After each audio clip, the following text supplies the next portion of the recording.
Hello, and welcome to Lore and Behold. Today we will be taking a look at the dark mirror to the Adeptus Mechanicus, the Dark Mechanicum. This will be a two-part series, so please enjoy part 1. The faction known as the Dark Mechanicum, sometimes mistakenly referred to as the Dark Mechanicus and self-identifying as the New Mechanicum, consists of treacherous tech priests, members of the Collegia Titanica, and Chaos Knights from the ancient Mechanicum who have embraced heretical practices in service to chaos. During the closing stages of the Great Crusade and the onset of the Horus heresy in the early 31st millennium, these individuals willingly pledged their loyalty to War Master Horus and the Chaos Gods. Following the Pyrrhic victory of the Imperium over the forces of chaos in the Horus heresy, the traitorous factions were pushed towards the Eye of Terror through the grueling military campaigns known as the Great Scouring. The renegade tech priests of the Dark Mechanicum were also expelled from Mars by the resurgent loyalist members of the newborn Adeptus Mechanicus. These renegades fled the Imperium, dispersing into remote regions of the galaxy and finding refuge in the Eye of Terror. Over time, their ranks grew with the inclusion of later heretics from the Mechanicus who chose to follow their path of forbidden tech heresy. In their exile, the Dark Mechanicum became increasingly enthralled by the power of the warp and embraced heretical technologies. A god incarnate. During the closing stages of the Great Crusade and the onset of the Horus heresy in the early 31st millennium, these individuals willingly pledged their loyalty to War Master Horus and the Chaos Gods. Following the Pyrrhic victory of the Imperium over the forces of chaos in the Horus heresy, the traitorous factions were pushed towards the Eye of Terror through the grueling military campaigns known as the Great Scouring. The renegade tech priests of the Dark Mechanicum were also expelled from Mars by the resurgent loyalist members of the newborn Adeptus Mechanicus. These renegades fled the Imperium, dispersing into remote regions of the galaxy and finding refuge in the Eye of Terror. Over time, their ranks grew with the inclusion of later heretics from the Mechanicus who chose to follow their path of forbidden tech heresy. In their exile, the Dark Mechanicum became increasingly enthralled by the power of the warp and embraced heretical technologies. When the Age of Strife came to an end in the 30th millennium, the Emperor of Mankind was determined to bring to fruition his future plans for human unity in a very hostile galaxy. He knew the time had come to unite all of humanity under one banner after the destructive birth of the Chaos God Slanesh in the 30th millennium reopened the galaxy to warp travel and communication. With the use of genetically modified warriors who presaged the development of the first Space Marines, he quickly rose to dominance on old Earth, uniting the once divided nations of mankind's birthplace during the Unification Wars. He then set his sights on the wider galaxy, and with his newly created Space Marine legions at the forefront of his great expeditionary fleets, the Emperor launched his Great Crusade out into the void. When the Emperor had first come to Mars seeking an alliance between his regime and the powerful cult Mechanicus, the tech priests had recognized a kindred spirit, a man of science who valued the power of machines and technological advancement.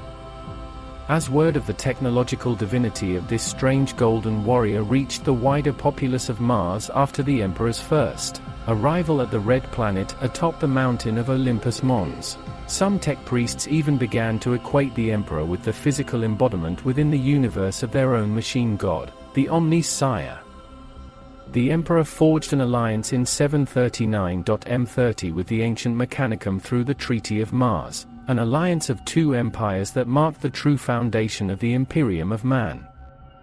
In return for supplying the needed material for his armies, and building a mighty war fleet in the orbital shipyards of Mars' Ring of Iron for his crusade to reunite the stars, the Emperor promised to protect the tech priests and respect the autonomy of their forged worlds and their freedom to continue to practice their faith. This was a protection offered despite the official atheism of the imperial truth that the Emperor intended to promulgate across all the other worlds of the newborn Imperium. Dissension in the ranks. For the masses of Mars, the Omnisire was now a tangible being, a golden figure who had trod the red surface of Mars. But a small minority among the tech priests believed that the Emperor was nothing more than a false god who had enslaved the Martian priesthood to his will with lies. This bitter resentment, harbored over the next 2 Terran centuries, would fester below the surface, until such time when this rancorous hatred would boil over into a terrible rebellion against the authority of this false god. This small sect of dissenters believed the Emperor purposely came to Mars in the guise of the Omnisire, albeit a false god who came at the head of an army of conquest. The peace that the Emperor had offered the Mechanicum was illusory, a conceit designed to conceal a darker truth. These dissenters believed that the Emperor offered peace with one hand whilst keeping a dagger behind his back with the other. In reality, the Emperor's offer was an ultimatum: join with me or I will simply take what I need from you. Faced with a choice that was no choice at all, the tech priests had been forced to bargain away the autonomy of Mars, and see the sacred red planet become little better than a vassal world of Terra, Mars' ancient rival for leadership among mankind during the age of technology. Imminent war. 2 Terran centuries passed after the signing of the Treaty of Mars, and the individual known as Kelbahal rose to a position of much prominence within the Mechanicum. He had become the Fabricator General of Mars, the master of the Red Planet's mightiest forge city, Olympus Mons. The fact that such an ambitious and duplicitous individual ever rose to prominence, and the eventual leadership of the Mechanicum, is one of the great tragedies of imperial history. It is remarkable to imperial scholars of today that an individual as extraordinarily gifted as Kelbahal could be so wrong-headed as to bring so mighty and august a body as the Mechanicum over to the service of heresy and rebellion. The Fabricator General knew he should be proud of his accomplishments, for he had uncovered more of the secrets of humanity's lost technology than any before him, and had overseen the longest reign of increasing production quotas in the Mechanicum's history. But pride, like many other emotional responses, had all but vanished as the organic cogitator once housed in his skull had been gradually replaced with synthetic synapses, and efficient conduits for logical thought. The climate on Mars was full of discontent during this tumultuous time in the days just before Horus openly declared his rebellion against the Emperor. There were tense relations between the various Mechanicum Magi who governed Mars, with sporadic outbreaks of espionage and violence being committed against the various forge cities that represented the primary, socio-political units of Mars.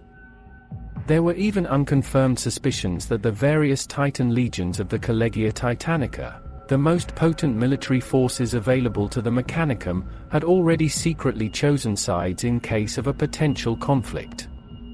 Rise of the Dark Mechanicum. At the outset of the Horus heresy, the War Master Horus sent Regulus, a Mechanicum representative who had already thrown in his lot with the War Master, to Mars to secure the tentative support of the Fabricator General of the Mechanicum for his dreams of rebellion. Kelbahal was skeptical at first, for the Emperor had been brought to his forge over 2 centuries earlier, and Kelbahal had been forced to bend the knee to him. The ruler of the once lowly Terran techno-barbarian tribes had made empty promises of an equal role in his grand crusade of conquest, but that vaunted equality had never materialized in the Fabricator General's view. The Mechanicum continued to toil in its myriad manufactoria and orbital shipyards across the galaxy's forge worlds to provide the Emperor's armies with the needed weapons of war, but received nothing for their efforts but platitudes. Kelbahal knew Horus Lupercal was a warrior of vision, but Kelbahal wanted to know what he could offer in addition to platitudes. Regulus explained to the Fabricator General that much had happened since the Emperor took his leave of the expeditionary fleets, after the success of the Ullanor Crusade and the installation of his favorite son Horus as the War Master, and his proxy in command of the Great Crusade. He assured Kelbahal that alignments had shifted and that new powers emerged from the shadows, offering their aid to those with the strength of vision to heed them. Horus Lupercal was one such individual, and he was now assuredly a friend of the Mechanicum. When it came time to strike at the Emperor and his Imperium, Horus guaranteed to be a friend to Mars as long as the Fabricator General gave his loyalty and his manufacturing capabilities over to the cause of the traitors. Horus also required the Fabricator General to quash any dissent amongst his own tech priests, so that the forces of the War Master would be able to launch their bid for supremacy within the Sol system without fear of counterattack. Any factions loyal to Terra must be brought to heel or destroyed before the War Master's forces reach the Sol system. The Fabricator General informed Regulus that the War Master had asked much of him and the Mechanicum already. They had already delivered, for they had already ensured that materials and weapons were priority tasks to those expeditionary fleets of the Great Crusade that the War Master favored and had delayed shipments to those not aligned with him. But the Mechanicum had no desire to trade one autocrat for another. Regulus assured Kelbahal that the War Master pledged to return the Martian Empire to its former glory, and furthermore, he swore to withdraw any non-Mechanicum forces from all of the Forge worlds after the Emperor had been overthrown. To allay the Fabricator General's misgivings, the War Master promised to provide the Mechanicum the lost secrets of ancient Standard Template Construct (STC) technology that had been recovered from the worlds of the recently subjugated Auretian technocracy by the War Master's Sons of Horus Legion. The Fabricator General was impressed with the War Master's gift, and admitted that it was a valuable STC database, but he wanted more.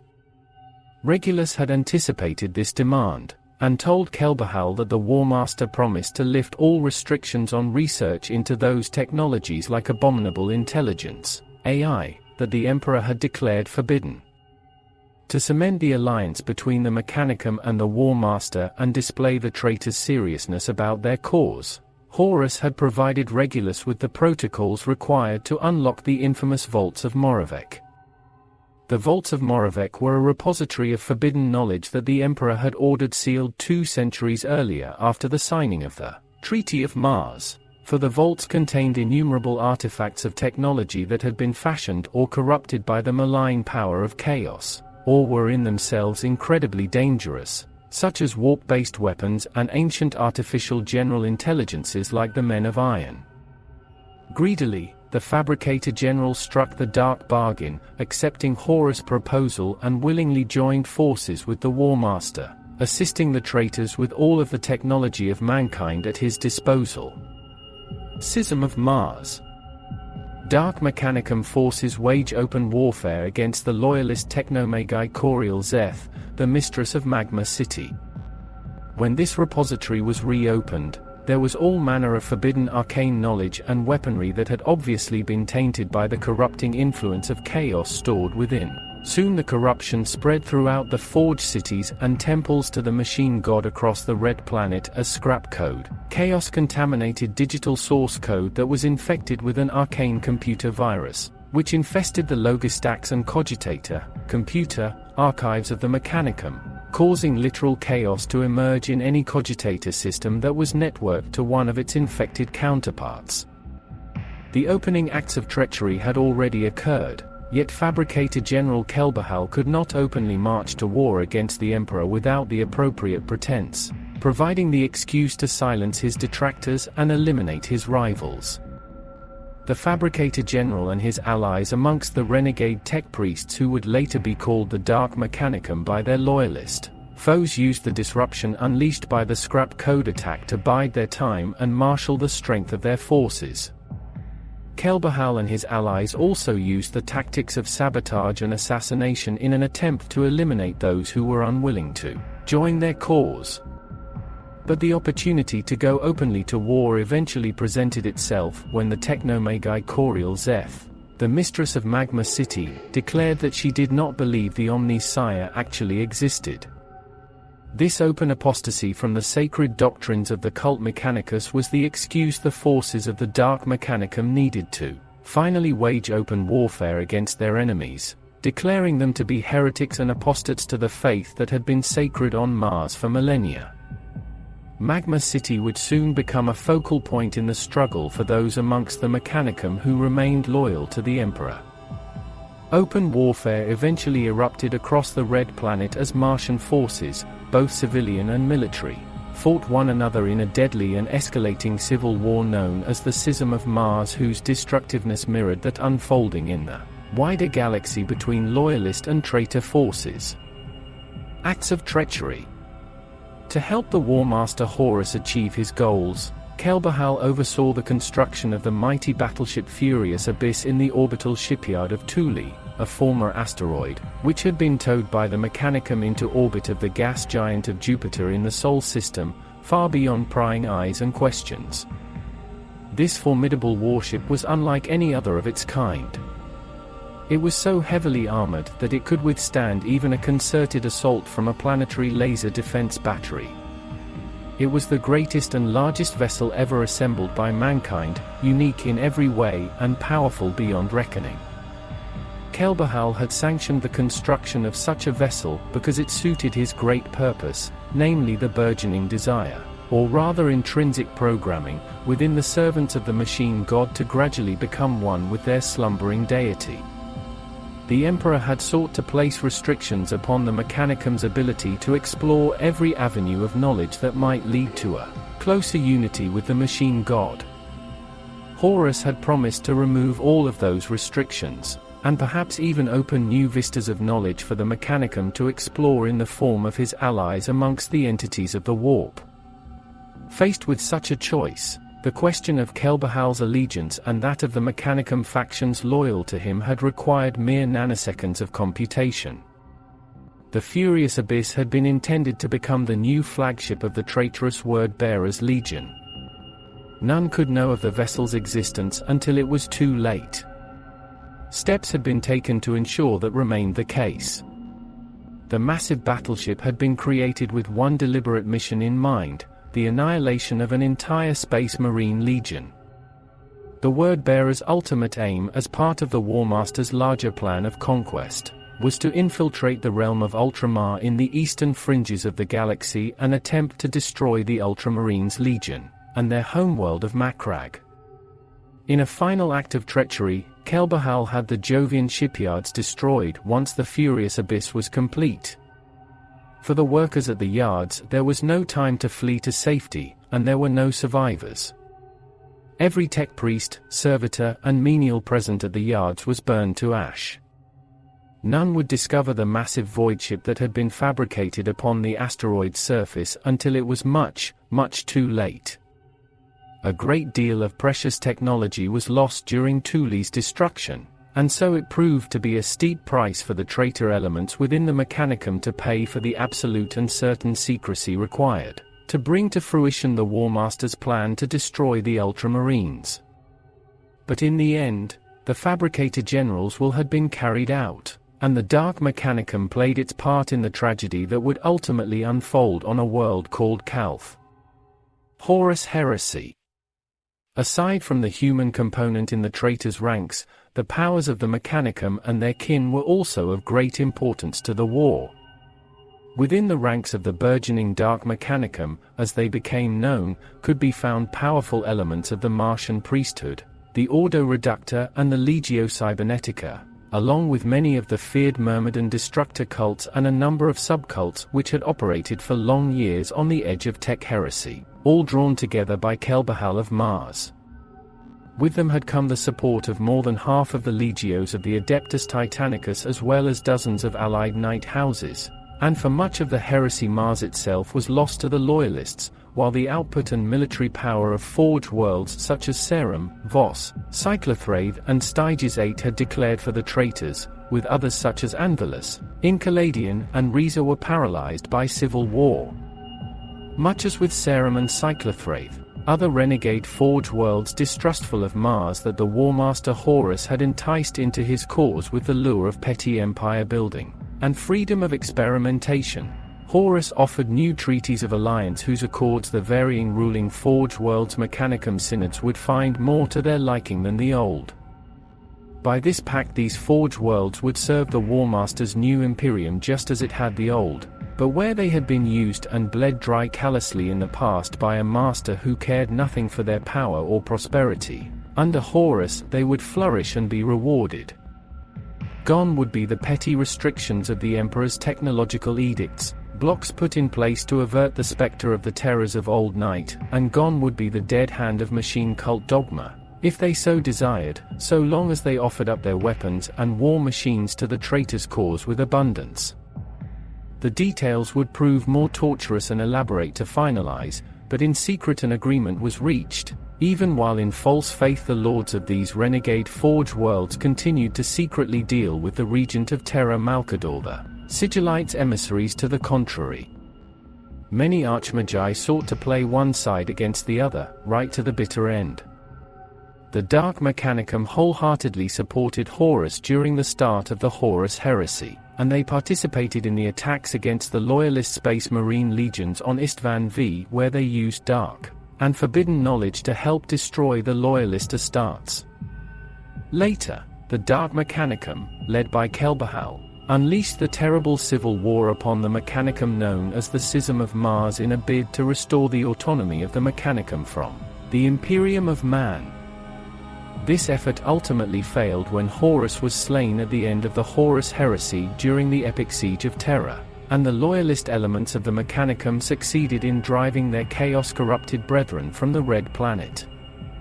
Many of these so-called heretics of the Dark Mechanicum fled into the Eye of Terror alongside the other traitors after the campaigns of the Great Scouring, when the Imperium recovered most of the territory across the galaxy that had been lost to Horus traitor forces.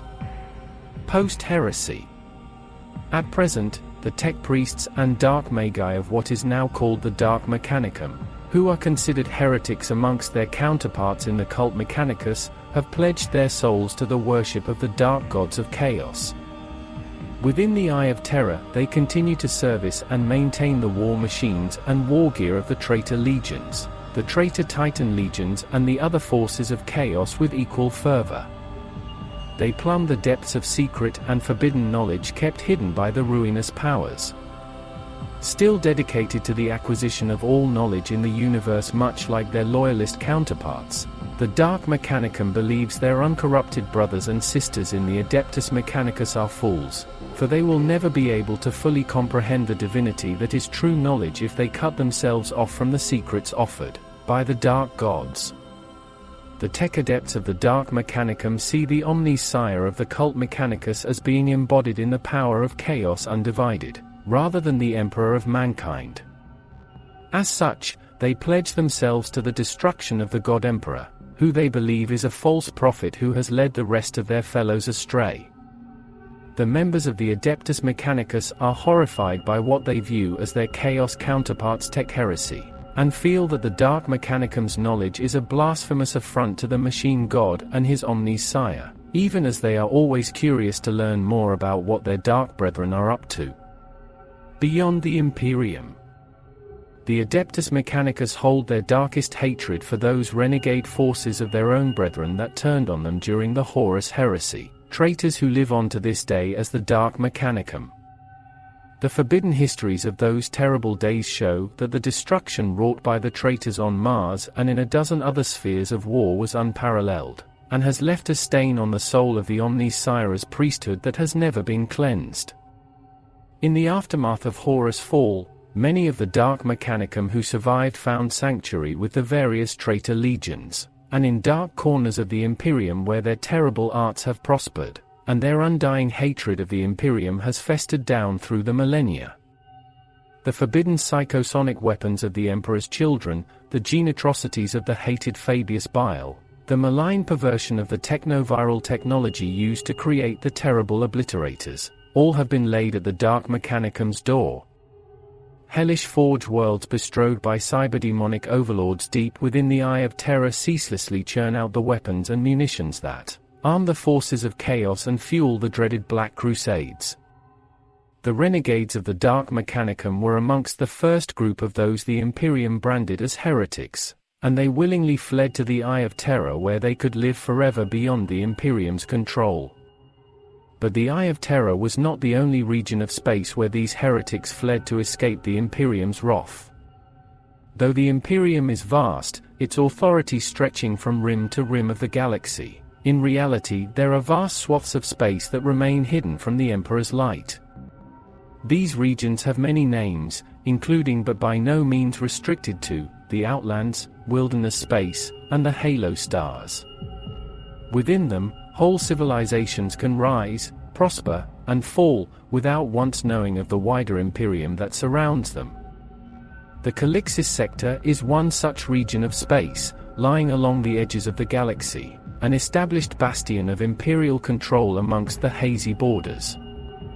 However, it is surrounded by regions of space not under Imperial control. The most prominent is the Coronis expanse in the Halo Stars, linked to the Calixis sector by a fluctuating warp passage.